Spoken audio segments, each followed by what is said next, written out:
naman siya. Good afternoon po.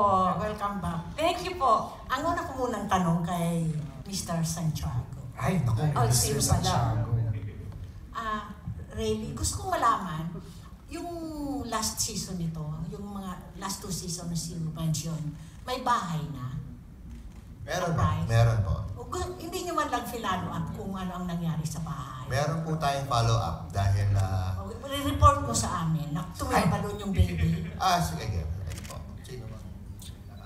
Kasi originally this was from the RGD unit, but then ako na nag-entrust nung ano. Meron kaming feature for this season na mapapakita namin yung mga past winners kung nasaan na sila. So antabayanan nyo rin yun. Ilalabas natin dito sa season na to. Kasi baka pinagbili lang ng mga magulang. Parang ni-report naman hindi. No? Hindi. Tinirahan.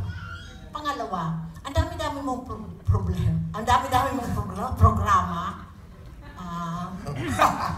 Yung totoo man ay, problema. Yes, can you still do, paano mo, sabi mo, to repeat, paano mo sasabihin na I can do it?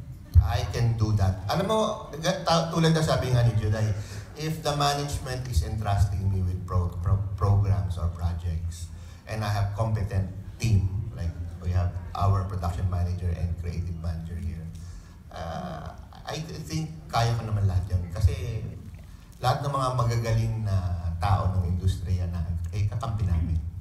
So, with the help of the expertise of BPI, ang Bet on Your Baby, madaling itawid to. At halos lahat ng programa mo, namumudbud ka ng pera. Yan. Po. Kagabi lang namumudbud na naman kami ng pera.